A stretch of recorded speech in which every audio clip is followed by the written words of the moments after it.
أعوذ بالله من الشيطان الرجيم بسم الله الرحمن الرحيم الحمد لله والصلاة والسلام على رسول الله وعلى آله وصحبه الفائزين برضا الله ما بعد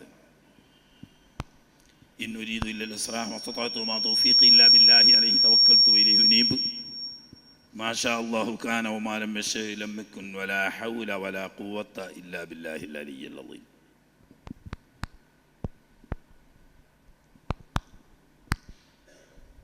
ഇന്നലെ ആദം നബി അലൈഹിസ്സലാം തൊട്ട് തിരുനബി സല്ലല്ലാഹു അലൈഹി വസല്ലമ തങ്ങൾ വരെയുള്ള 56 ഉപ്പാപ്പമാരുടെ പേര് മാത്രം വായിച്ചു. വിഷയത്തിൽ കൂടുതലൊന്നും സംസാരിച്ചിട്ടില്ല. ഇനിയും 1-2 ദിവസം അങ്ങനെ തന്നെ പോകും. അതുകൊണ്ട് തന്നെ കേൾക്കുന്നവർക്ക് വലിയ ഭംഗി തോന്നില്ല. സഹിക്കാനേ പറ്റുള്ളൂ 2 ദിവസം കൂടി. കാരണം ഈ പറയുന്നത് മുത്തല്ലിമീങ്ങളെ ലക്ഷ്യം വെച്ചുകൊണ്ടല്ല, മറിച്ച് പുറത്ത് യൂണിവേഴ്സിറ്റികളിലും ഭൗതിക കലാലയങ്ങളിലും പഠിക്കുന്ന ഒരുപാട് ചരിത്ര വിദ്യാർത്ഥികൾ താല്പര്യത്തോടു കൂടി ഇത് വീക്ഷിക്കുന്നുണ്ട്. അവർക്ക് പ്രസംഗത്തിൻ്റെ ഭംഗിയല്ല ആവശ്യം, ചരിത്രം വസ്തുതാപരമായി മനസ്സിലാക്കണം എന്ന് ആഗ്രഹിക്കുന്ന ഒരുപാട് ആളുകളുണ്ട്. അതുകൊണ്ടാണ് വളരെ ചുരുങ്ങിയ തോതിലെങ്കിലും ആ ഉപ്പാപ്പമാരെ ഒന്ന് പരിചയപ്പെടുത്തി പോകണം. കാരണം ഒരുപാട് തെറ്റിദ്ധരിപ്പിക്കലുകൾ ആ രംഗത്തുണ്ട്. അപ്പോൾ നിഷ്പക്ഷമതികൾക്ക് സത്യം മനസ്സിലാകാനുള്ള ഒരു വിവരണം ആവശ്യമാണല്ലോ എന്ന് വെച്ചിട്ടാണ്. 2 ദിവസം കഴിഞ്ഞാൽ ഇൻഷാ അല്ലാഹ് തിരുനബി സല്ലല്ലാഹു അലൈഹി വസല്ലം നമ്മുടെ അടുത്തെത്തുമ്പോൾ പിന്നെ എല്ലാവർക്കും ആവേശമുണ്ടാവും. വിഷയങ്ങൾ ഇൻഷാ അല്ലാഹു അനുഗ്രഹിച്ചെങ്കിൽ പരമാവധി കഴിയുന്നത്ര പറയാൻ ആഗ്രഹിക്കുന്നുണ്ട്. അതിൻ്റെ ഇടയ്ക്ക് 1-2 ദിവസം കൂടി ഇങ്ങനെ തന്നെ പോകും. അത് നിങ്ങൾ സഹിച്ചേ പറ്റൂ. ഇന്നലെ നമ്മൾ അദ്നാനിനെ കുറിച്ചും അദ്ദേഹത്തിൻ്റെ പുത്രനാവുന്ന മഅദിനെ കുറിച്ചും ചില കാര്യങ്ങൾ പരാമർശിച്ചു. ഇനി അവിടുന്ന് കീഴ്പോട്ട് മഅദിൻ്റെ പുത്രന്മാരിൽ പ്രമുഖനായ നിസാർ, ഇന്നലെ നമ്മൾ പറഞ്ഞല്ലോ, 8 മക്കള്, കുടുംബവും സന്താന പരമ്പരയും ഒക്കെ ഉള്ളവരാണെങ്കിലും അതിൽ 7 പേരും വിശുദ്ധ ഹറമ് വിട്ട് യമനിൻ്റെ വിവിധ ദിക്കുകളിൽ പോയി താമസിച്ചു. അത് ഇസ്മായിലി പാരമ്പര്യം കൈവടിയാതെ ഹറമിൽ തന്നെ താമസിച്ചത് പുത്രൻ നിസാർ എന്നവർ മാത്രമാണ്. മഹാനവർകൾ എല്ലാ അർത്ഥത്തിലും തൻ്റെ കാലഘട്ടത്തിലെ അതുല്യനായ ഒരു വ്യക്തിത്വം ആയിരുന്നു. എല്ലാ അർത്ഥത്തിലും എന്ന് പറഞ്ഞാൽ കണ്ടാൽ ആ വ്യക്തിത്വം തന്നെ, പേഴ്സണാലിറ്റി തന്നെ ആരെയും ആകർഷിക്കുന്നതായിരുന്നു. ആ പേര് തന്നെ യഥാർത്ഥത്തിൽ അദ്ദേഹത്തിൻ്റെ സാക്ഷാൽ നാമമല്ല എന്നാണ് പറയുന്നത്. പേര് പിതാവാവുന്ന മഅദ് നിസാർ എന്ന കുഞ്ഞ് ജനിച്ചപ്പോൾ ആ കുഞ്ഞിൻ്റെ 2 കണ്ണുകൾക്കിടയിൽ നിന്നും പ്രത്യേകമായ ഒരു ശോഭ, ഒരു സൗന്ദര്യത്തിൻ്റെ പ്രഭ അടിച്ചു വീശുമായിരുന്നു. ഹബീബ് റസൂലുള്ളാഹി സ്വല്ലല്ലാഹു അലൈഹി വസല്ലം തങ്ങളുടെ ഉപ്പാപ്പമാരിലൊക്കെ ആ നൂറ് കാണാമായിരുന്നു. ചിലരിൽ പ്രത്യേകം പ്രകടമായിരുന്നു. അതിൽപ്പെട്ട ഒരാളാണ് മഹാനായ നിസാർ. ഈ സൗന്ദര്യം, ആ ശോഭയും കണ്ടിട്ട് ജനിച്ച 7-ാം ദിവസം വളരെ വിപുലമായ ഒരു സദ്യയും അഖീഖ കർമ്മവും നിർവഹിക്കപ്പെടുകയുണ്ടായി.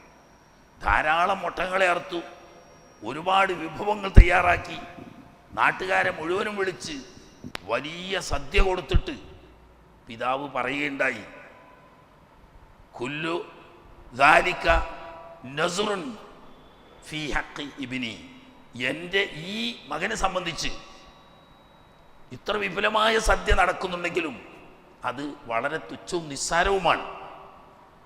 കാരണം ഒരർത്ഥത്തിലും തുല്യതയില്ലാത്ത ഈ കുഞ്ഞിന് എന്തെന്നില്ലാത്ത പ്രത്യേകത ഖലീലുല്ലാഹി ഇബ്രാഹിം അലൈഹിസ്സലാമിൽ നിന്നിട്ടും പാരമ്പര്യമായി വന്ന ഒരു നൂറ് ആ കുട്ടിയിൽ പ്രത്യേകം കാണുന്നുണ്ട്. അത് കുട്ടി വളർന്നു വലുതായപ്പോഴും ജീവിതത്തിൻ്റെ എല്ലാ ഘട്ടങ്ങളിലും സ്വഭാവത്തിലും പെരുമാറ്റത്തിലും ബുദ്ധിയിലും അറിവിലും അന്ന് തുല്യതയില്ലാത്ത വ്യക്തിത്വമായിരുന്നു നിസാർ. അദ്ദേഹത്തെ പറ്റി കൂടുതൽ വിശദീകരണത്തിലേക്ക് കടക്കാതെ, അദ്ദേഹത്തിന് 4 ആൺമക്കളാണ് ഉണ്ടായിരുന്നത്. നമുക്ക് അങ്ങനെ പറഞ്ഞ് പെട്ടെന്ന് പോരാനുള്ളതുകൊണ്ട് 1-2 ചെറിയ സംഭവങ്ങൾ പിന്നെ പറയും.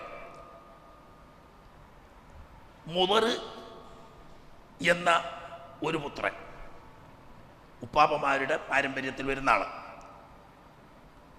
അദ്ദേഹത്തിൻ്റെ പേരും അംർ എന്നാണ്. പിതാവാവുന്ന നിസാറിൽ ഉൾക്കൊണ്ടിരുന്ന പ്രത്യേക ശോഭയും ആ പ്രഭയും നേരെ പകർന്നെടുത്ത വ്യക്തിത്വമാണ് മുദറിന്. അങ്ങനെയാണ് നളാറത്തിൽ നിന്ന് വരുന്ന വാക്കുകൊണ്ട് മുദർ എന്ന അദ്ദേഹത്തിൻ്റെ ഹുസ്നിയത്ത് ജമാല് കൊണ്ടുവന്ന പേരാണെന്നും സാക്ഷാൽ നാമം അംർ എന്നാണെന്നുമാണ് ചരിത്രം പരിചയപ്പെടുത്തുന്നത്. അബു ഇല്യാസ് എന്ന ഓമന പേരിൽ അറിയപ്പെടുന്ന മഹാനവർകളെ കൂടാതെ റബിയത്ത്, ഇയാദ്, അൻമാർ, ഇങ്ങനെ 4 സംഘമായിരുന്നു അദ്ദേഹത്തിൻ്റെ മക്കൾ. നിസാറിൻ്റെ ഈ 4 മക്കളും നിസാറിനെ പോലെ തന്നെ മഹാവ്യക്തിത്വത്തിൻ്റെയും അതിബുദ്ധിയുടെയും നിരീക്ഷണ പാടവത്തിൽ അസ്നിതര സാധാരണമായ കഴിവും വെച്ച് പുലർത്തിയിരുന്ന വ്യക്തിത്വങ്ങളായിരുന്നു. അറബി ലോകത്ത് എല്ലാവർക്കിടയിലും പ്രസിദ്ധമായിരുന്നു ഈ 4 പേരും.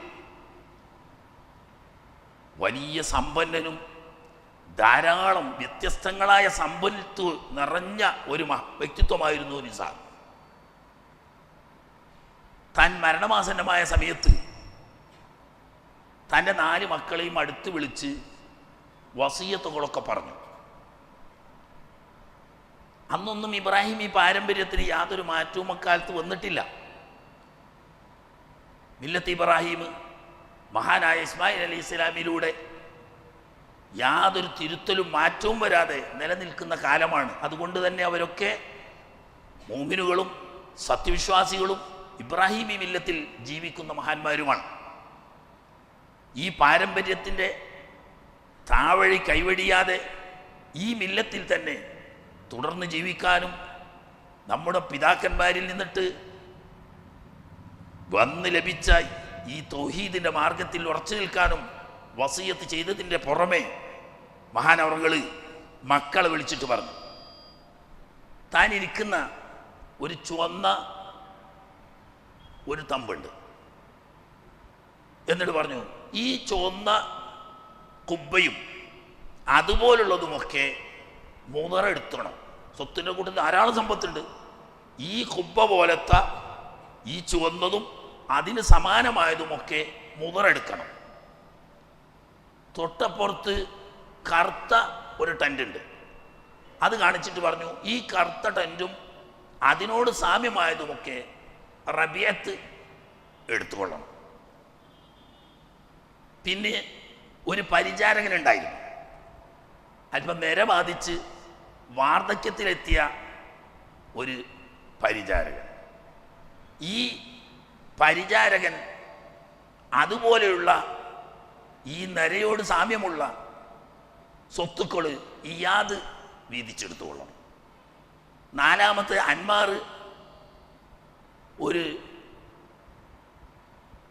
സാധാരണ നിസാറ് നാട്ടുപ്രമാണിയും കൈകാര്യകർത്താവുമായതുകൊണ്ട് തന്നെ ജനങ്ങൾ കേസുകളും പ്രശ്നപരിഹാരത്തിന് വേണ്ടിയിട്ട് കേസും പ്രശ്നങ്ങളുമൊക്കെയായി സമീപിക്കുമ്പോൾ അതിന് സ്വീകരിക്കാൻ വേണ്ടിയിട്ടൊരു മജ്ലിസുണ്ട്. ഈ മജ്ലിസും ഇതുമായി ബന്ധപ്പെട്ടതും ഇയാദ് എടുത്തുകൊള്ളണം. ഇയാദല്ല, അൻമാർ എടുത്തുകൊള്ളണം. ഇങ്ങനെ 4 പേരോട് പറഞ്ഞതിന് ശേഷം പറഞ്ഞു, ചുവന്ന കുബ്ബ, കറുത്ത കുബ്ബ, നിരച്ച അടിമ, അതുപോലെ ഈ ദർബാർ ഹാള് അതുപോലെയുള്ളത്. ഇത് പോലെയുള്ളതെന്ന് പറയുമ്പോൾ സ്വത്തുക്കൾ ധാരാളമുണ്ട്.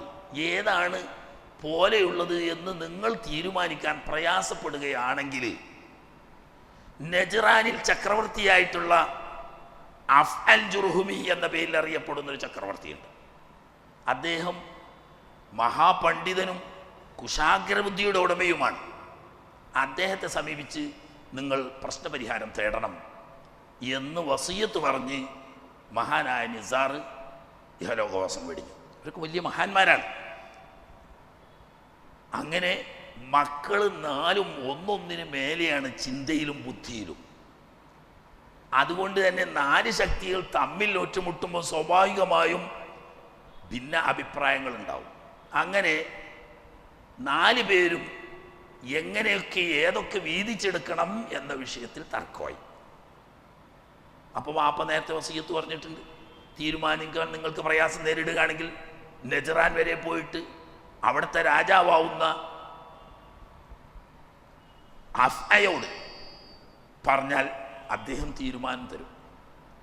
അങ്ങനെ ഈ 4 പേരും കൂടി മക്ക ഷരീഫിൽ നിന്നും നജ്റാൻ ലക്ഷ്യം വെച്ച് പുറപ്പെട്ടു. അന്നത്തെ നിലക്ക് ആഴ്ചകളോളം യാത്ര ചെയ്താലേ നജ്റാനിലെത്തും. ഇപ്പം മണിക്കൂറുകളെ കൊണ്ട് ബസ്സിലെത്തും. അന്നത്തെ കാലം അതല്ലല്ലോ. അങ്ങനെ ഇവർ 4 പേരും കൂടി അഫ്അയെ ലക്ഷ്യം വെച്ച് നജ്റാനിലേക്ക് പോകുന്ന വഴിയിൽ രസകരമായൊരു സംഭവം ഞാൻ ചുരുക്കി പറയാം. രസകരമായൊരു സംഭവം. ഇങ്ങനെ പോകുമ്പോൾ കുറേ അങ്ങോട്ട് എത്തിയപ്പോൾ കുറേ ചെടികളും സസ്യങ്ങളും മരങ്ങളും ഒക്കെ ഉള്ള ഒരു പ്രദേശത്തെത്തി. അപ്പോൾ നോക്കുമ്പോൾ ഒരട്ടകം അവിടങ്ങളിൽ നിന്നൊക്കെ കടിച്ചത് കണ്ടു. അപ്പോൾ മൂത്ത ആള് മുതറ് പറഞ്ഞു, ഈ ഒട്ടകത്തിന് ഒരു കണ്ണുള്ളൂ തോന്നുന്നു. ഒട്ടകത്തിന് കണ്ടിട്ടൊന്നുമില്ല. അവിടെ നിന്ന് കടിച്ചതിൻ്റെ ലക്ഷണം നോക്കിയിട്ട് ഇദ്ദേഹം പറഞ്ഞു, ഈ ഒട്ടകത്തിന് ഒരു കണ്ണേ ഉള്ളൂ തോന്നുന്നു. കുറച്ചടുത്തിയപ്പോൾ റബിയത്ത് പറഞ്ഞു, എനിക്ക് തോന്നുന്നു ഈ ഒട്ടകത്തിൻ്റെ ഒരു കാലിന് മുടന്തുണ്ടെന്ന്. ഈ മേഞ്ഞൊട്ടകത്തിൻ്റെ ഒരു കാലിന് മുടന്തുണ്ടെന്ന്. അപ്പോ അന്മാർ പറഞ്ഞു, ആ ഒട്ടകത്തിന് വാലില്ലല്ലോ, വാല് മുറിയാൻ ഒട്ടകാന്നാണ് തോന്നുന്നു. അപ്പൊ പിന്നെ ഇനി അന്മാറാണല്ലോ ലാസ്റ്റത്തെ ആള്. അയാൾ പറഞ്ഞു, എന്നാ ഇതിന് വേറൊരു തകരാറും കൂടി ആ ഒട്ടകത്തിനുണ്ട്. അതിന് വിരളി രോഗം പിടിപെട്ടിട്ടുണ്ട്. ഒരു വേജാറും വെപ്രാളും ഒന്ന് കടിച്ച് ഓടി, അങ്ങനത്തെ ഒരു വെപ്രാളം വിരളി രോഗം പിടിപെട്ടിട്ടുണ്ട്. ഇവരൊന്നും കണ്ടിട്ടൊന്നുമില്ല. അതും പറഞ്ഞ് 4 ആളും 4 അഭിപ്രായം പറഞ്ഞവരിങ്ങനെ പോവാ. കുറെ അങ്ങോട്ട് എത്തി നോക്കുമ്പോൾ ഒരു അറാബി ഉണ്ട്, ഒരു ഒട്ടകപ്പുറത്ത് വേജാറായി എന്തോ ഒന്ന് അന്വേഷിക്കുന്ന നിലക്ക് ഇങ്ങനെ ഓടി വരുന്നു. അപ്പോൾ ഇവർ ചോദിച്ചു, നിങ്ങൾ എന്താ വേജാറായിട്ട് ഓടുന്നത്? എൻ്റെ ഒരു ഒട്ടകത്തിനെ കാണാനില്ല, അതിനന്വേഷിച്ചിറങ്ങിയതാണ്. അപ്പോൾ സ്വാഭാവികമായിട്ട് മുതർ ചോദിച്ചു, ആ ഒട്ടകത്തിന് ഒരു കണ്ണല്ലുള്ളൂ ചോദിച്ചു. ആ ഒട്ടകത്തിന് ഒരു കണ്ണേ ഉള്ളൂ. അപ്പോൾ ഒരു കണ്ട് എന്നുള്ള ആശ്വാസമായി മറ്റേയാൾക്ക് ഒരു കണ്ണുള്ളൂ. അപ്പോൾ റബിയത്ത് പറഞ്ഞ്, അതിനൊരു കാലിന് കുറച്ച് മുടന്നില്ലേ ചോദിച്ചു. ആ തീർച്ചയായിട്ടും അതിന് കാലിന് മുടന്നുണ്ട്, ഒരു കാലിന് മുടന്നുണ്ട്. എൻ്റെ ഒട്ടം വന്നായിരുന്നു. അപ്പോൾ മറ്റേയാൾ ഇയാത് പറഞ്ഞു, അല്ല അതിന് വാല് മുറിച്ചിട്ടല്ലേ അല്ലേ? വല്ലാഹി അതിൻ്റെ ഒട്ടകത്തിൻ്റെ വാല് ഇല്ല, അതെന്നെ ഒട്ടകം എന്നായിരുന്നു. അപ്പം പിന്നെ ഇനി മറ്റേയാളുണ്ടല്ലോ അന്മാർ, അയാൾ പറഞ്ഞു, അല്ല അതിന് ഈ വിരണ്ടോടുന്ന എന്തോ ഒരു വിരളി രോഗം പിടിപെട്ടണോ? വല്ലാഹി അത് തന്നെ എൻ്റെ ഒട്ടകം, നിങ്ങൾ കാണിച്ചു തരണമെന്നാണ്. കാണിച്ചു തരണമെന്നാണ്. നമ്മൾ കണ്ടിട്ടില്ല. എന്ത് വർത്താനം ഞങ്ങളപ്പം അറിയുന്നത്? എൻ്റെ ഒട്ടകത്തിൻ്റെ എല്ലാ സിഫത്തും കൃത്യമായി നിങ്ങൾ പറഞ്ഞു, നിങ്ങൾ കണ്ടിട്ടില്ല. അത് പറ്റൂല, എൻ്റെ ഒട്ടകത്തിന് നിങ്ങൾ വയ്യുണ്ടാക്കി തരണം, നിങ്ങൾ കണ്ടിണ് ഉറപ്പല്ലേ? കണ്ട്. അവർ പറഞ്ഞു, ഞങ്ങൾ കണ്ടതല്ല, ഞങ്ങളങ്ങനെ മനസ്സിലാക്കിയതാണ്. ആരെങ്കിലും സ്വീകരിക്കോ? പോയി ഇത്ര കൃത്യമായിട്ട് സിഫത്ത് പറഞ്ഞിട്ട് നമ്മൾ കണ്ടതല്ല മനസ്സിലാക്കിയതാണെന്നാൽ ആരും സ്വീകരിക്കില്ല. ഇയാളും സ്വീകരിച്ചില്ല. ആൾ പറഞ്ഞു നിങ്ങൾ അങ്ങനെ വിട്ടാൽ പറ്റൂലായിരുന്നു. അന്നാ വേണ്ട, ഞങ്ങൾ അഫ്ന്റെ അടുത്തേക്കാ പോകണം. അഫ രാജാവാണ്, അഫ്ന്റെ അടുത്തേക്കാ പോണത്. അവിടുന്ന് തീരുമാനിക്കാൻ നമുക്ക് പോയി. അഫ്ന്റെ അടുത്ത് വന്ന് ഇവര് മുതലൂരിയേക്കണ കേസ് തീർക്കാനാ പോകുന്നത്. പക്ഷെ ആദ്യത്തെ കേസ് ഇതന്നെ. ചെന്ന് കണ്ട് അന്വേഷിച്ചു ആരാണ്. ഓ ഞങ്ങൾ നിസാറിന്റെ മക്കളാണ്. അപ്പൊ നിസാർ പൊതുവിൽ അറബി ലോകത്തൊക്കെ പ്രസിദ്ധനാണ്.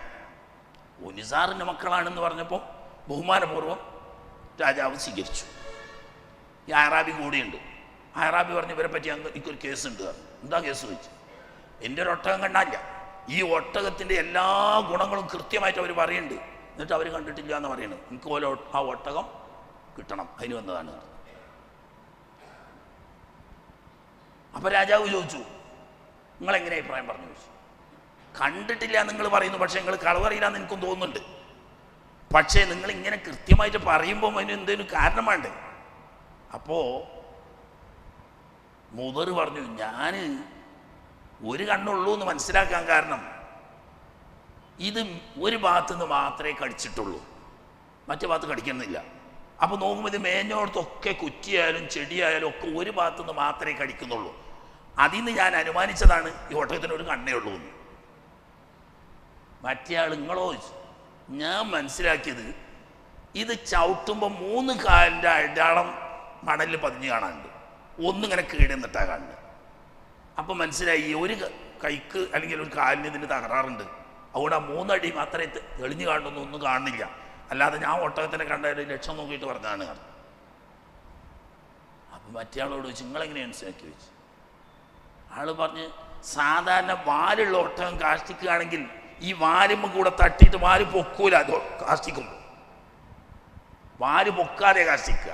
വാല് പൊക്കാതെ കാഷ്ടിക്കുമ്പോൾ സ്വഭാവം ഇതിനോട് തെറിഞ്ഞിട്ട് വരുമ്പം ഇതിൻ്റെ പരന്നിട്ടുണ്ടാകുക. കാഷ്ടം കേടുവരാതെ കൃത്യമായിട്ടുണ്ടാവില്ല. അതേസമയത്ത് ഈ ഒട്ടകം കാഷ്ടിച്ചത് കൃത്യമായിട്ട് കുളികകളായിട്ട് കാണുന്നുണ്ട്, ഒന്നും പരന്നിട്ടില്ല. അപ്പം അത് വാല് തട്ടാനില്ലാത്തത് കൊണ്ടല്ലാതെ വാലിത് പൊക്കൂല. വാലില്ലാന്ന് മനസ്സിലാക്കിയാണ്. മറ്റേയാളോട് നിങ്ങളെങ്ങനെ മനസ്സിലാക്കി വെച്ച്. ഞാൻ മനസ്സിലാക്കിയത് നല്ലോണം തിങ്ങി തീറ്റുള്ള സ്ഥലത്ത് നിന്ന് ഒരു കടി അടിച്ചിട്ടുണ്ടാവും. പിന്നെ അവിടുന്ന് പോയിട്ട് തീരെ ഇലയില്ലാത്ത ഏതെങ്കിലും ചെടീൻ്റെ അടുത്ത് പോയിട്ടാണ് പിന്നെ കടിക്കുന്നത്. അത് കഴിഞ്ഞാൽ പിന്നെ നോക്കുന്നത് ഈ ചെടിയൊക്കെ തിങ്ങിക്കുന്നിടത്തുനിന്ന് കടിക്കാതെ അപ്പുറത്ത് പുല്ല് പോയിട്ടാണ് കടിച്ചിട്ടുണ്ടാവുക. അപ്പോൾ ഇതിന് ഈ വിരണ്ടോടുന്ന എന്തോ ഒരു രോഗം ബാധിച്ചെന്ന് ഞാൻ മനസ്സിലാക്കിയതാണ്. അല്ലാതെ ഞങ്ങൾ കണ്ടിട്ടില്ല. അതൊക്കെ മനസ്സിലായി. സംഗതി ശരിയാണ്. ഇയാളോട് പറഞ്ഞേ ഇവർ എൻ്റെ ഒട്ടത്തിൻ്റെ ആൾക്കാരല്ല, ഇജ്ജൊട്ടം വേറെ അന്വേഷിച്ചോ, ഓരോ വിട്ടളാർന്നു. അത് കഴിഞ്ഞ് പിന്നെ അതിലും രസമാണ്. അത് നീട്ടി പറഞ്ഞാൽ ഒരുപാട് പറയണ്ട, അതൊന്ന് ചുരുക്കി പറയണം. അത് കഴിഞ്ഞ് ബഹുമാനപൂർവ്വം സ്വീകരിച്ച് സൽക്കരിച്ച് ഭക്ഷണം, നല്ല ആട് വേവിച്ച മാംസവും റൊട്ടിയും, കുടിക്കാൻ നല്ല ശുദ്ധമായ മുന്തിരിക്കള്ളും. അപ്പം അങ്ങനെ കള്ളുടിച്ചെന്ന് ചോദിക്കേണ്ട, അന്നൊന്നും കള്ളാറാമായിട്ടില്ല. ഇസ്ലാമിൻ്റെ ആദ്യകാലത്ത് കള്ളാറാമായിട്ടില്ലല്ലോ. അങ്ങനെ ഇവർ ഭക്ഷണമൊക്കെ കഴിച്ചു, നന്നായി മദ്യപിക്കുകയും ചെയ്തു. എല്ലാം കഴിഞ്ഞിട്ട് ഇതേ അഭിപ്രായം വീണ്ടും ഇവർ പറയാ. മുതർ പറഞ്ഞു നല്ല മദ്യം, എന്ത് സുന്ദരമായ മദ്യം. പക്ഷേ ഏതോ ഒരു മയ്യത്തിൻ്റെ കബറും പുറത്ത് മുളച്ച മുന്തിരി വള്ളിയിൽ നിന്നുണ്ടായ മുന്തിരിയാണെന്നാണ് എനിക്ക് തോന്നുക. മദ്യം കുഴിച്ചിട്ട് പറയാം, ഈ മദ്യം ഉണ്ടാക്കിയ മുന്തിരി ഒരു കബറും പുറത്തുണ്ടായ മുന്തിരി വള്ളിയാണെന്നാണ് എനിക്ക് തോന്നുക. അപ്പൊ റബീയത്ത് പറഞ്ഞ് എന്നാ അതിലൊക്കെ പുതുമുണ്ട്, എന്ത് നല്ല ആട്ടുമാംസാണ്. പക്ഷേ ആ ആടും കുട്ടി പട്ടിപ്പാല് കുടിച്ചാ വളർന്നത്, അല്ലെങ്കിൽ വളരെ ഉഷാറായിരുന്നു. കഴിച്ച മാംസത്തിനെ പറ്റിയിട്ടാണ്.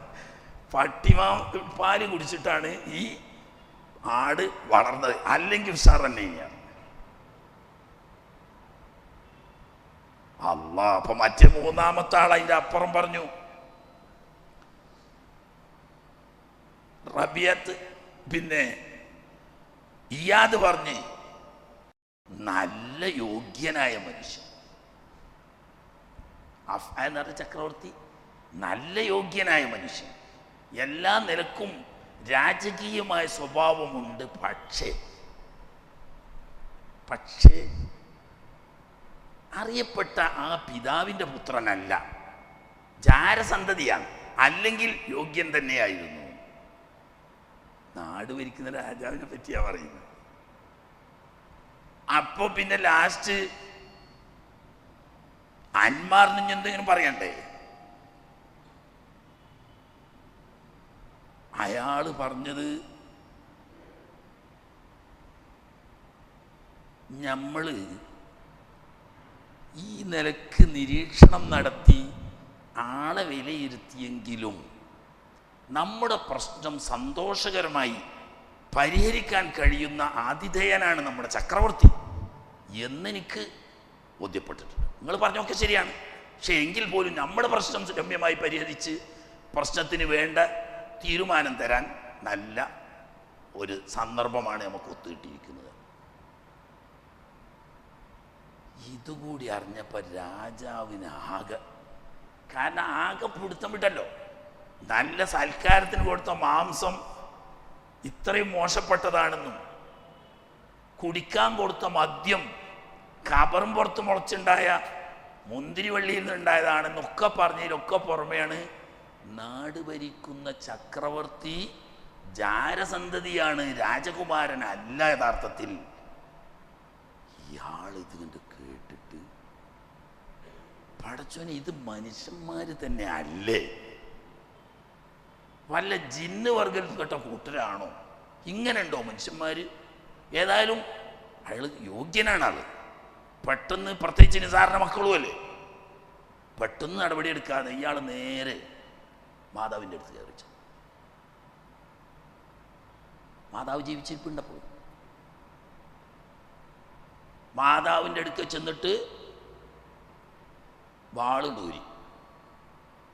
വാളൂരിയിട്ട് പറഞ്ഞു, നിങ്ങൾ എൻ്റെ ഉമ്മയാണ്, ഞാൻ ഇന്ന് വരെ മാന്യമല്ലാത്ത ഒരു വാക്കു നിങ്ങളോട് സംസാരിച്ചിട്ടില്ല. പക്ഷെ ഇപ്പോൾ എനിക്കൊരു സത്യം അറിയണം. അത് സത്യമായി പറഞ്ഞില്ലെങ്കിൽ ഞാൻ നിങ്ങളുടെ തലയെടുക്കും. സത്യം പറയണം. എന്താ മോനെ ഇതുവരെ ഇല്ലാത്തൊരു പുതുമ? രാജാവ് പറഞ്ഞു, ഒന്നുമല്ല, ഞാൻ ജുർഹും ഗോത്രക്കാരനായ നമ്മുടെ നാട് ഭരിച്ചിരുന്ന നേരത്തെ ഉണ്ടായിരുന്ന ചക്രവർത്തിയുടെ പുത്രനല്ല, ജാരസന്തതിയാണ് എന്ന് ഒരു വിവരം എനിക്ക് കിട്ടിയിട്ടുണ്ട്. ഇതിന് സത്യം നിങ്ങൾക്കേ പറയാൻ കഴിയുള്ളൂ. ഉമ്മ പറഞ്ഞു, മോനെ ദേഷ്യം പിടിക്കണ്ട, ഞാനുള്ള സംഗതി പറഞ്ഞുതരാം. നിന്റെ വാപ്പ ഈ രാജ്യം ഭരിക്കുന്ന പാരമ്പര്യമായിട്ട് വന്ന ചക്രവർത്തിയായിരുന്നു. പക്ഷേ മഹാനവറുകൾക്ക് സന്താനഭാഗ്യമില്ലാത്ത മച്ചിയായിരുന്നു അദ്ദേഹം.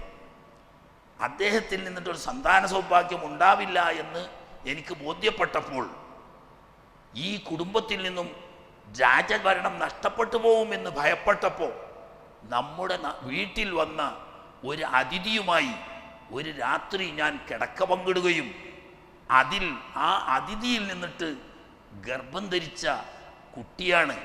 ഈ രാജാധികാരം ഈ കുടുംബത്തിൽ തന്നെ നിലനിർത്താൻ വേണ്ടിയിട്ട് ഞാൻ അങ്ങനെ ചെയ്യേണ്ടി വന്നു. അപ്പോൾ അത് ഓക്കെയാണ്. ഒന്നാമത് പറഞ്ഞത് വളരെ കൃത്യമാണെന്ന് മനസ്സിലായി. രണ്ടാമത് കുശിനിക്കാരനോട് കിച്ചൺ മാനേജറെ വിളിച്ചിട്ട് രാജാവ് ചോദ്യം ചെയ്തു, ഇന്ന് അതിഥികൾക്ക് സൽക്കരിക്കാൻ കൊടുത്ത മദ്യം ഉൽപ്പാദിപ്പിച്ചത് എവിടെന്നാ? പറഞ്ഞു, നമ്മളെ വാപ്പ മഹാചക്രവർത്തി വഫാത്തായി മഹാനവറുകളെ മറവാടിയ ആ ഖബറും പുറത്ത് ഒരു തണലാവട്ടെ എന്ന നിലക്ക് ഞാൻ മുന്തിരിവള്ളി നട്ടിയിരുന്നു. ആ മുന്തിരിവള്ളിയിൽ കായ്ച്ച മുന്തിരിയാണ് ഈ മദ്യമുണ്ടാക്കാൻ ഉപയോഗിച്ചത്. അത് വളരെ കൃത്യമാണ്. പിന്നെ മാംസത്തെക്കുറിച്ച് അന്വേഷിച്ചു. അപ്പോൾ ആട് മേക്കുന്ന ഇടയനെ വിളിപ്പിച്ചിട്ട് ചോദിച്ചു, എന്താണ് സംഗതി, നമ്മൾ ഇന്ന് അർത്ഥ ആട്, അതിനെ പറ്റിയിട്ട് എന്താ? പറഞ്ഞു, മഹാരാജാവേ, ആ ആട് അതിൻ്റെ അമ്മ പ്രസവിച്ച ഉടനെ തള്ള ചത്തുപോയി. കുട്ടിക്ക് പാല് കൊടുക്കാൻ ഒരു നിവൃത്തിയില്ല. നമ്മുടെ ആട്ടിൻ കൂട്ടത്തിൽ അന്ന് കറവയുള്ള ആടുകളൊന്നുമില്ല. പക്ഷേ ആട് മേക്കാൻ ഉപയോഗിക്കുന്ന പട്ടികളുടെ കൂട്ടത്തിൽ അതിന്നും അവരുപയോഗിക്കുന്നതാണ്. ആയിരക്കണക്കിന് ആടുകളുണ്ടെങ്കിൽ മേക്കാൻ 2 or 3 പട്ടി ഉണ്ടാവും, ഒരു ഇടയനും ഉണ്ടാവും. ഈ ഇടയനേക്കാളും ജാഗ്രതയോടുകൂടി വളരെ കൃത്യമായി ആട് മേക്കാൻ ഈ പരിശീലനം കിട്ടിയ പട്ടികൾക്ക് കഴിയും. അങ്ങനെ ആട് മേക്കുന്ന പട്ടികളിൽപ്പെട്ട ഒരു പട്ടിക്ക് പാലുണ്ടായിരുന്നു. മറ്റൊരു നിവൃത്തിയില്ലാതെ വന്നപ്പം ആ പട്ടിയുടെ പാല് കുടിച്ചിട്ടാണ് ഈ ആടുകുട്ടി വളർന്നു വന്നത്.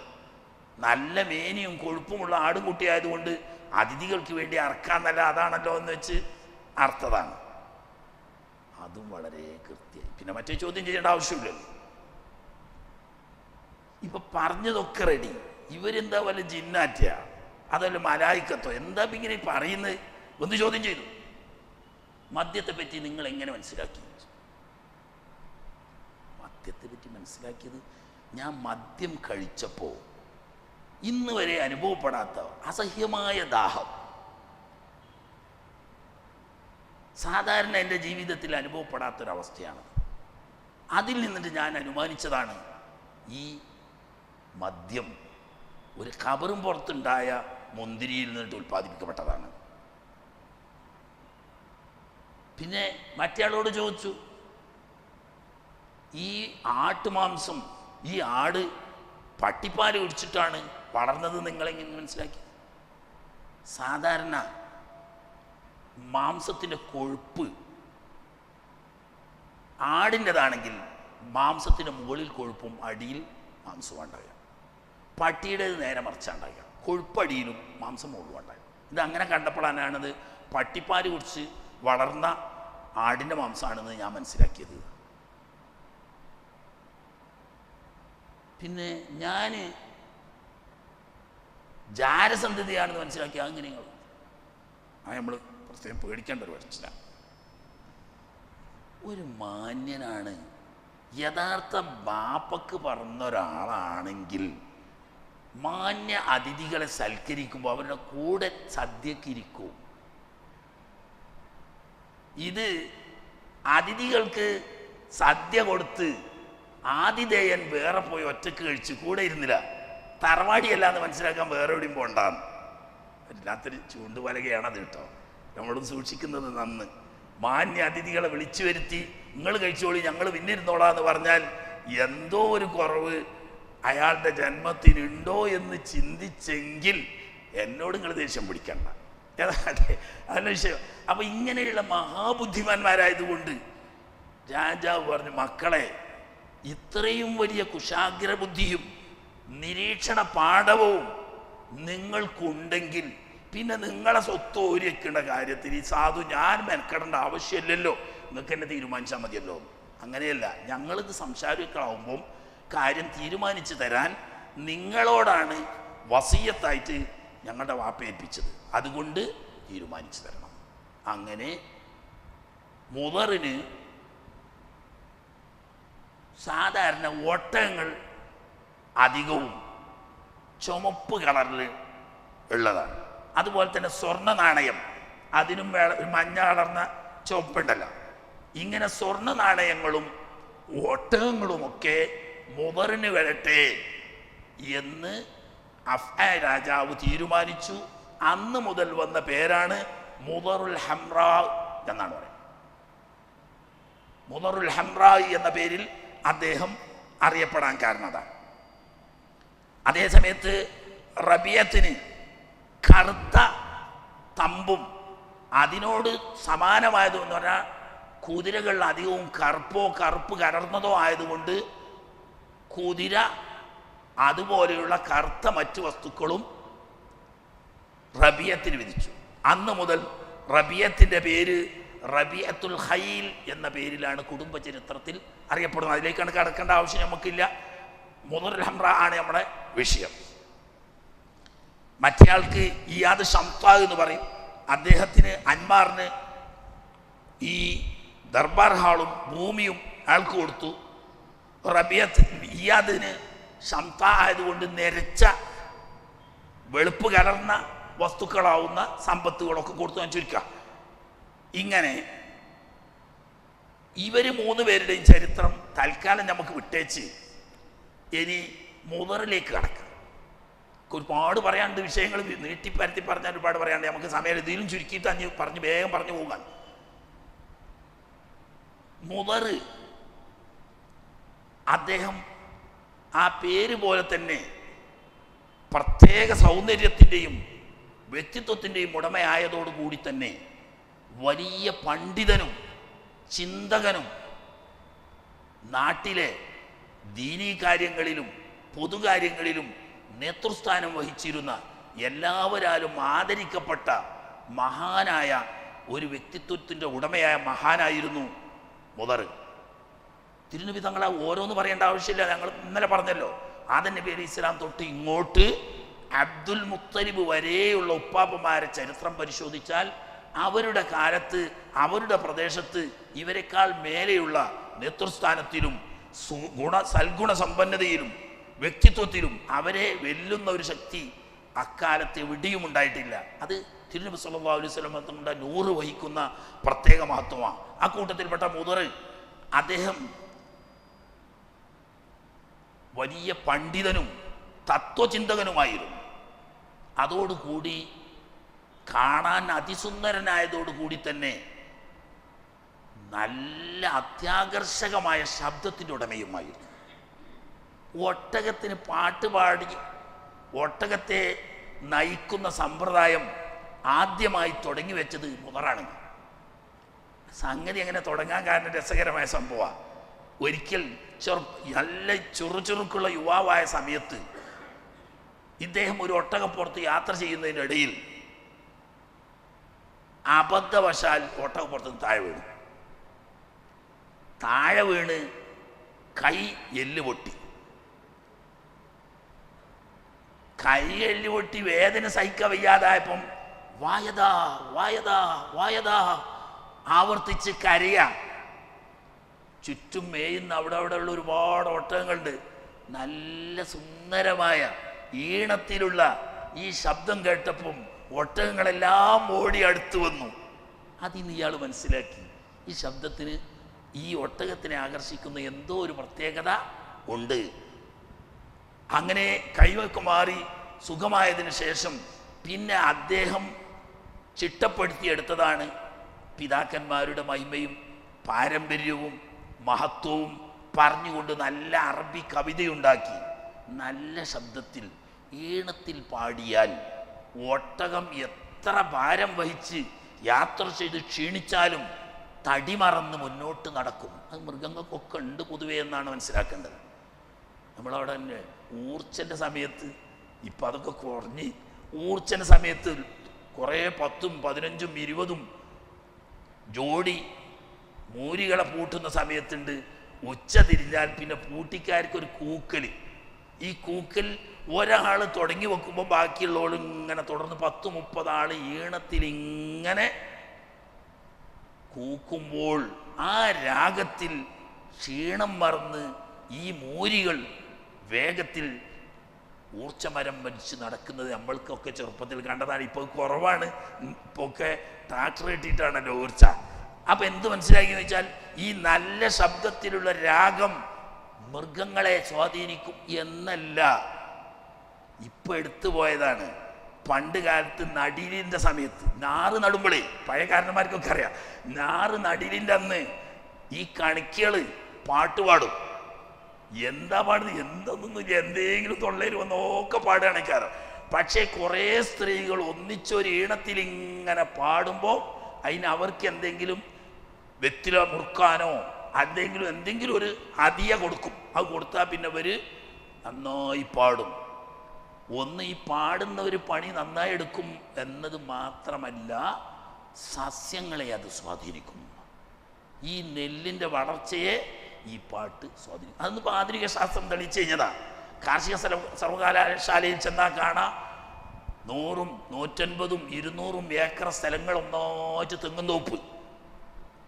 ആ തെങ്ങും തോപ്പിൻ്റെ ഇടയിലൊക്കെ നിറച്ച് ഇടവള. എന്നിട്ട് എന്താ ചെയ്യുക, ഓഫീസിൽ നല്ല സംഗീതം വെച്ചിട്ട് ഈ തെങ്ങുമലൊക്കെ ബോക്സ് കൊണ്ടേ കിട്ടും. ഈ സംഗീതം ഇങ്ങനെ പാടിക്കുമ്പോൾ തെങ്ങുമൽ നന്നായി കായുണ്ടാവും, നല്ല വളർച്ച കിട്ടും. അപ്പോൾ സംഗീതം എല്ലാ വസ്തുക്കളെയും സ്വാധീനിക്കും. അങ്ങനെ ഈ സംഗതി, ഈ ഒട്ടകത്തിന് സംഗീതം സ്വാധീനിക്കുമെന്ന് ആദ്യം മനസ്സിലാക്കി ഹിദാഹ് എന്നാണ് അതിന് അറബിയിൽ സാങ്കേതികമായി പറയാം. ഹിദാഹ് സമ്പ്രദായം തുടങ്ങിയത് മുദർ ഇങ്ങനൊരു അബദ്ധത്തിൽ സംഭവിച്ചതാണെങ്കിലും പിന്നീട് അത് വന്നു.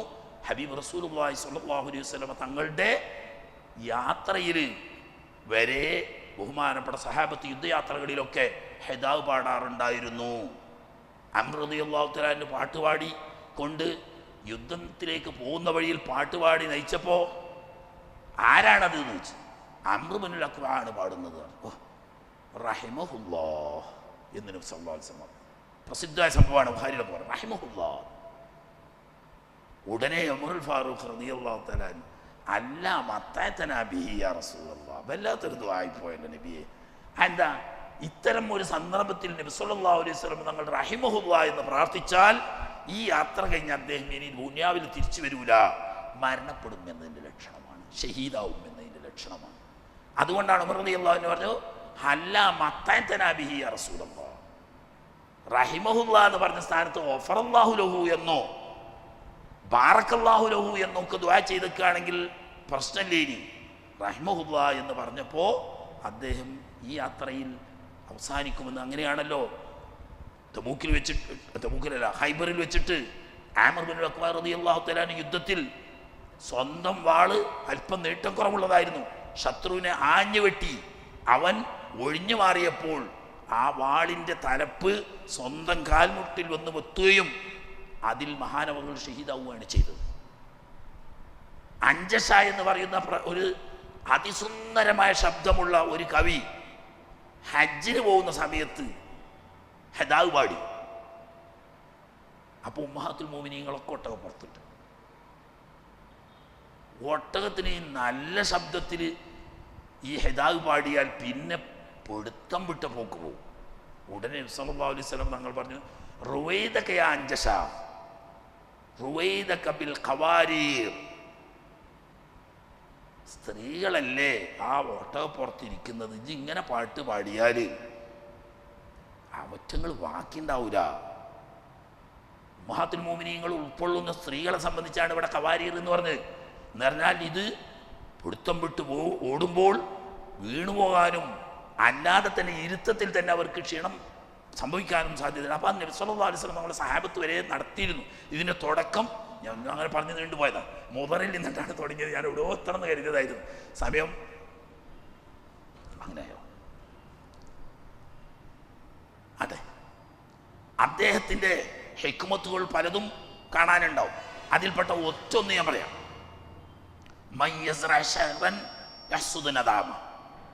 മഹാനവർ പറയാം, ഈ ലോകത്ത് ആര് നാശം കൃഷി ചെയ്യുന്നോ അതിൽ നിന്നിട്ട് ഉൽപ്പന്നം ലഭിക്കുക, വിളവെടുക്കുക ദുഃഖത്തെയാണ്. എന്ന് പറഞ്ഞാൽ ഈ ലോകത്ത് ആര് നാശം വിതച്ചോ അവന് അതിൽ നിന്നിട്ട് ഉൽപ്പാദിക്കപ്പെടുന്ന ഉൽപ്പന്നം ദുഃഖമായിരിക്കും. വളരെ അർത്ഥവത്തായ വാക്കാണ്. അതുപോലെ തന്നെ ഖൈറുൽ ഖൈരി മാ കാന ആജിലുഹു. സാധാരണ എപ്പോഴും നമ്മൾ പറയാം ഖൈറുൽ ഖൈരി മാ കാന ആജിലുഹു. ഒരാൾ മറ്റൊരാൾക്ക് ചെയ്തു കൊടുക്കുന്ന നന്മയിൽ ഏറ്റവും നല്ലത് ഉടനടി ചെയ്യുന്നതാണ്. ഒരു സഹായാഭ്യർത്ഥനയുമായി ഒരാൾ ചെന്നു, ആ സഹായാഭ്യർത്ഥനയായിട്ട് ചെന്ന ആള്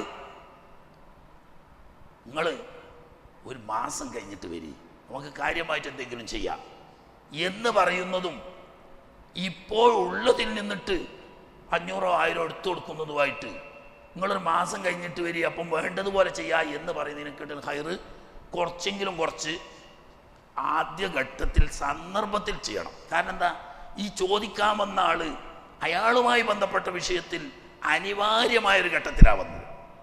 ഈ സന്ദർഭത്തിൽ കിട്ടുന്നത് ചെറുതാണെങ്കിലും വലുതാണെങ്കിലും അതിൻ്റെ ഒരു വില സന്ദർഭം കഴിഞ്ഞിട്ട് പിന്നെ എപ്പോഴെങ്കിലും കിട്ടിയിട്ട് കാര്യമില്ല. ഇങ്ങനെ തുടങ്ങിയിട്ട് ഒരുപാടുണ്ട്.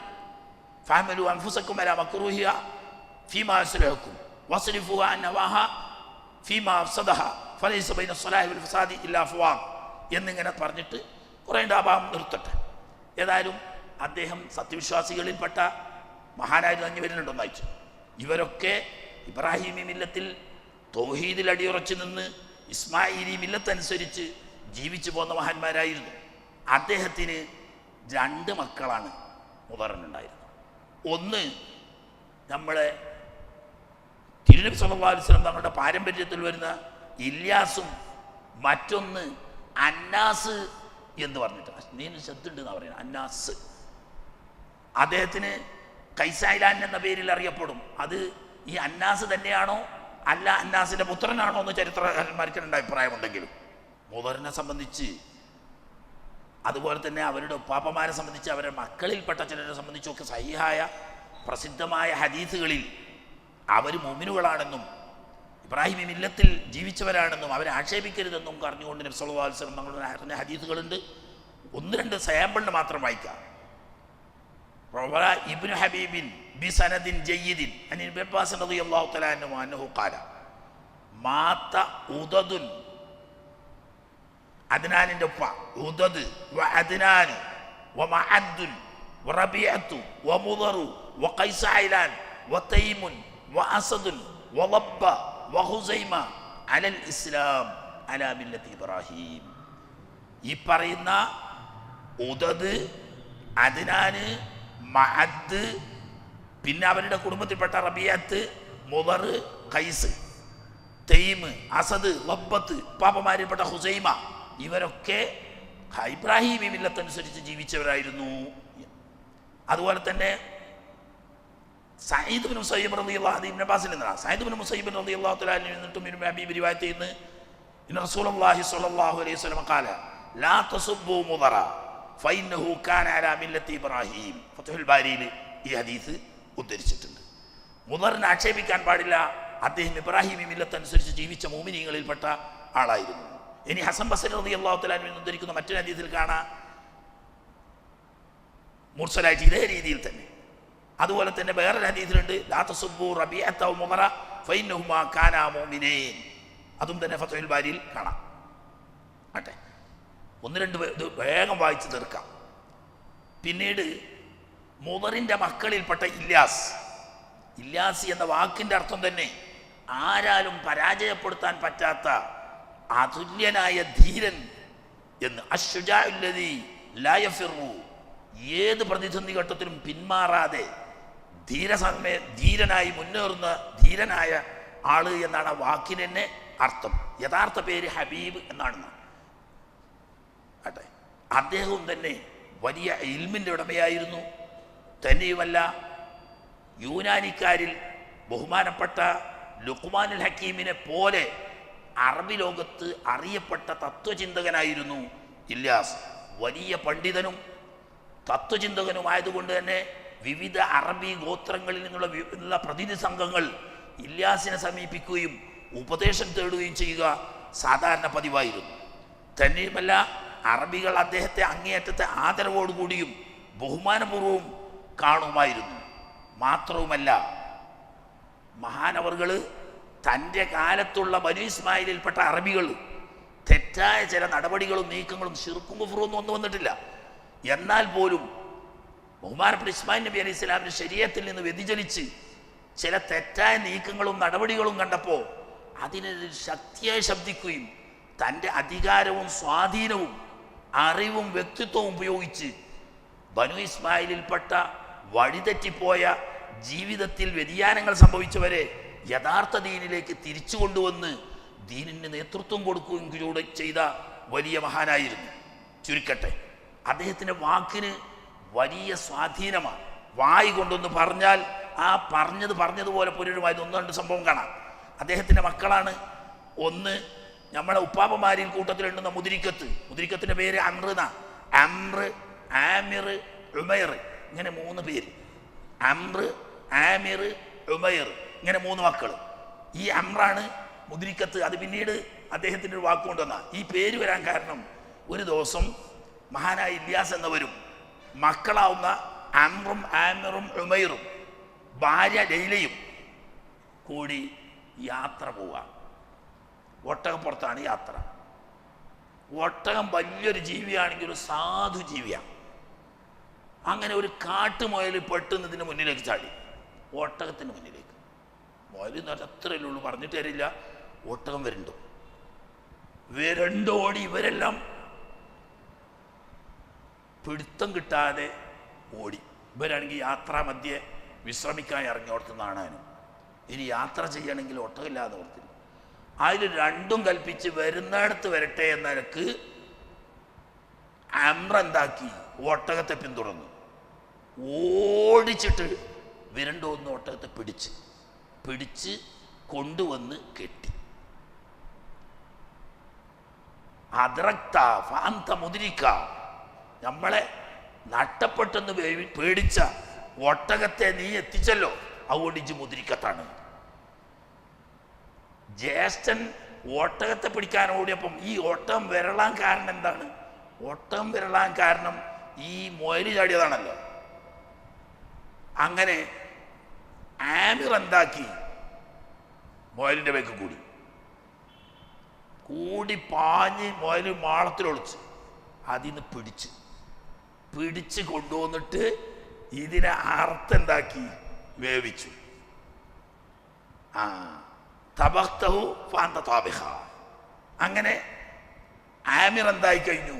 ഇനിയിപ്പോൾ ത്വാബിഖ എന്നുള്ള പേരിൽ അറിഞ്ഞാലേ ചരിത്രം അറിയുള്ളൂ. അയാളെ മൂന്നാമൻ രണ്ടിനും നിന്നില്ല. ഉമൈർ ഒട്ടകത്തിൻ്റെ വേക്ക് കോടാൻ അതിനും പോയില്ല, ഈ വയലിനെ പിടിക്കാൻ അതിനും പോയില്ല. മൂപ്പര് മല്ല് വരുത്തി ചുരുണ്ടുകൂടി. കമേത്ത ഇങ്ങനെ ചുരുണ്ട് ഒളിച്ചു നിന്നതാലേ അന്ത കമി. ഇപ്പം 3 കുടുംബ പാരമ്പര്യത്തിൻ്റെ പേര്, ഒന്ന് മുദ്രിക്ക, ഒന്ന് താബിഖ, ഒന്ന് കമിഅ. ഈ കമിഅത്തിൻ്റെ പരമ്പരയിലാണ് ഇസ്മായിലി പാരമ്പര്യത്തിൽ കളങ്കം ചാർത്തിക്കൊണ്ട് സായിബത്ത്, വസീലത്ത്, ഹാമി തുടങ്ങിയ അനാചാരങ്ങൾ അറബി ലോകത്ത് കൊണ്ടുവരികയും ഹുബുൽ എന്ന പേരിൽ ഒരു വിഗ്രഹത്തെ കൊണ്ടുവന്ന് കഅബയിൽ പ്രതിഷ്ഠിച്ച് ഖലീലുല്ലാഹി ഇബ്രാഹിം അലൈഹിസ്സലാമിൻ്റെ പാരമ്പര്യത്തിന് മാറ്റം വരുത്തിയത് കമിഅത്തിൻ്റെ മക്കളല്ല, അതിൻ്റെ പിൽക്കാലത്ത് വന്ന മക്കളിൽപ്പെട്ട അംർ ഇബ്നു ലുഹയ്യ് ഇബ്നു കമിയത്ത് ഇബ്നു ഇല്യാസിൻ്റെ മകൻ, ഈ പറഞ്ഞ കമിയത്തിൻ്റെ മകൻ ലുഹയ്യിൻ്റെ മകൻ അമ്രാണ്. അറബി ലോകത്ത് ബനി ഇസ്മായിലിൽ അനാചാരങ്ങളും ശിർക്കും ആദ്യമായി കൊണ്ടുവരുന്നത്. അത് പിന്നെയും നൂറ്റാണ്ടുകൾക്ക് ശേഷമാണ്, അത് മനസ്സിലാക്കണം. അംർ ഇബ്നു ലുഹയ്യനെ 500 കൊല്ലത്തോളം ജീവിച്ചിട്ടുണ്ട് എന്നാണ് പറയുന്നത്. അപ്പോൾ നൂറ്റാണ്ടുകൾക്ക് ശേഷമാണ്, ഇതിന് ശേഷമാണ് അറബി ലോകത്ത് അവിടവിടങ്ങളിലായിട്ട് ശിർക്കും അതുമായി ബന്ധപ്പെട്ട ചില ആചാരങ്ങളും നടപ്പിൽ വരുന്നു. ഭാര്യ എന്തോ തിരക്ക് പിടിച്ച്, ലൈലാന്നാ പേര്, തിരക്ക് പിടിച്ചു പോന്നു. ഹിന്ദഫ് എന്നാണ് ആ നടത്തത്തിന് പേര്. അയിന തുഹന്ദിഫീൻ എന്ന് ചോദിച്ചു ഉല്ലാസം. അന്ന് മുതൽ ലൈലൻ്റെ പേര് പോയിട്ട് ഹിന്ദിഫ് എന്ന്. അറബികളിൽപ്പെട്ട വലിയ ഗോത്രങ്ങളുടെയൊക്കെ ഉമ്മയായിട്ട് എണ്ണപ്പെടുന്ന ഹിന്ദിഫ് എന്ന പേര് യഥാർത്ഥത്തിൽ ലൈലയാണ് ആളെ പേര്.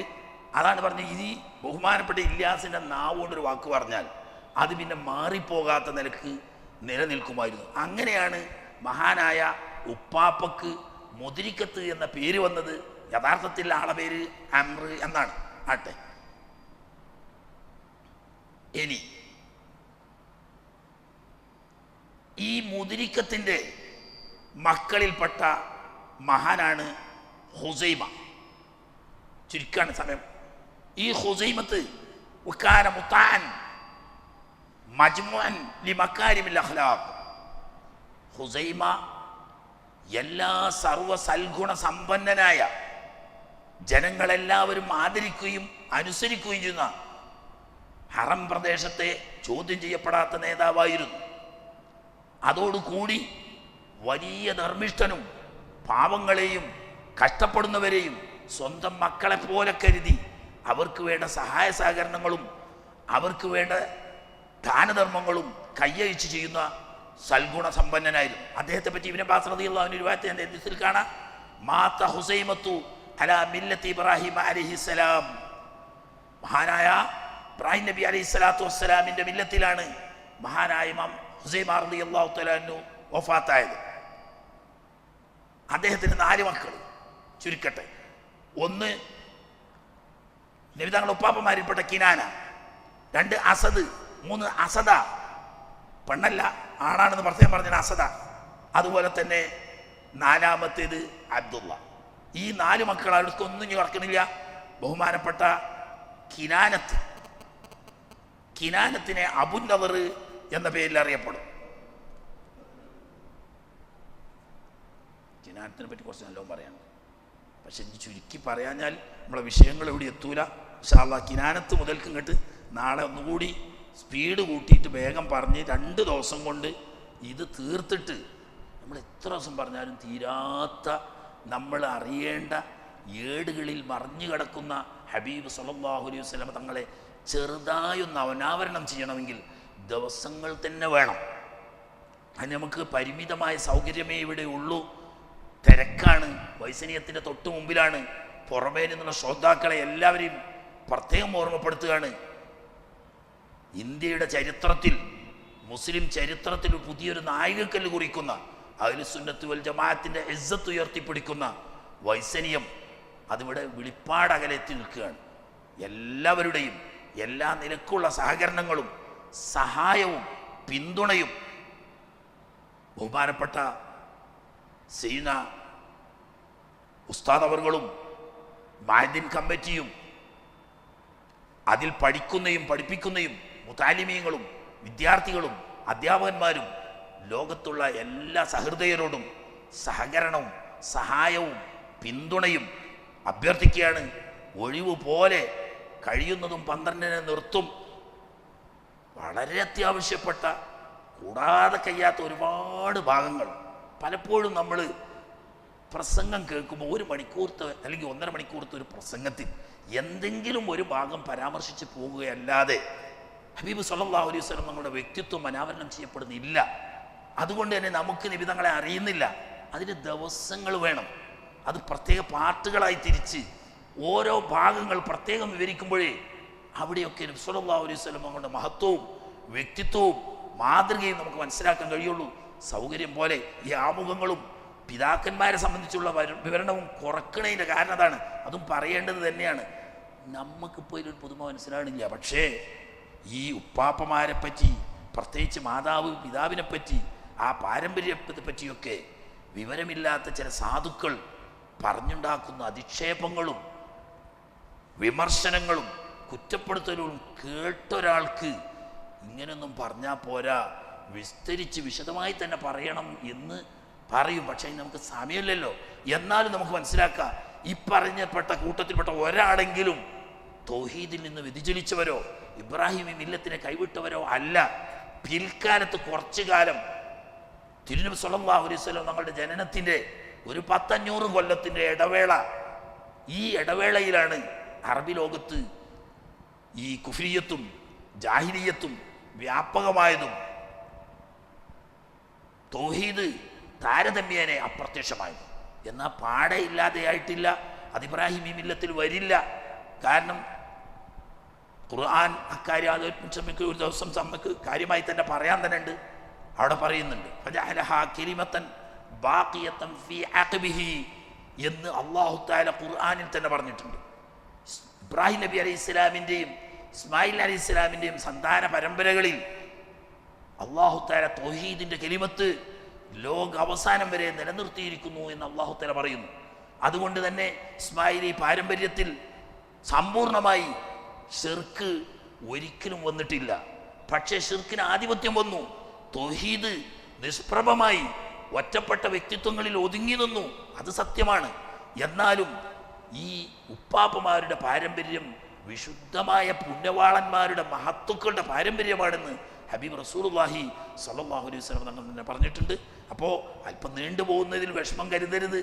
1-2 ദിവസവും കൂടി ഉപ്പാപ്പമാരെ സംബന്ധിച്ച് പറഞ്ഞ് പിതാക്കളെ സംബന്ധിച്ചും മാതാപിതാവിനെ സംബന്ധിച്ചുള്ള കടുത്ത വിമർശനത്തെക്കുറിച്ചും അതുപോലെ തന്നെ തിരുനബി സല്ലല്ലാഹു അലൈഹി വസല്ലം തങ്ങളുടെ ജന്മദിനത്തിൽ ആഘോഷിക്കുന്നതിനെക്കുറിച്ചുമൊക്കെ സന്ദർഭം പോലെ ആമുഖമായി പരാമർശിക്കും. എന്നിട്ട് സമയം പോലെ ഇൻഷാ അല്ലാഹ് ചരിത്രത്തിലേക്ക് വരാം. ഈ നല്ല നിലയിൽ പറയാനും പഠിക്കാനും ഹബീബിനെ മനസ്സിലാക്കാനും അല്ലാഹു നമുക്ക് തൗഫീഖ് നൽകുമാറാകട്ടെ. അവിടത്തോടുള്ള മഹബത്താണ് ഈമാൻ, അതാണ് ദീൻ. ആ ഈമാനും മഹബത്തും ദീനും ഉൾക്കൊണ്ട് ജീവിച്ച് മരിച്ച് ഹബീബിൻ്റെ ജിവാറിൽ സ്വർഗത്തിൽ ഒരുമിച്ച് കൂടി റബ്ബിൻ്റെ ലിഖാ കാണാൻ നമുക്കും മാതാപിതാക്കൾ, ഉസ്താദന്മാർ, ഭാര്യമക്കൾ, കൂട്ടുകുടുംബങ്ങൾ, സ്നേഹജനങ്ങൾ, സഹപ്രവർത്തകന്മാർ, വിദ്യാർത്ഥികൾ, സുഹൃത്തുക്കൾ, സ്നേഹിതന്മാർ എല്ലാവർക്കും അല്ലാഹു തആല തൗഫീഖ് ചെയ്യുമാറാകട്ടെ. വാഖിറു ദഅവാനാ അൽഹംദുലില്ലാഹി റബ്ബിൽ ആലമീൻ. അസ്സലാമു അലൈക്കും വറഹ്മത്തുള്ളാഹി.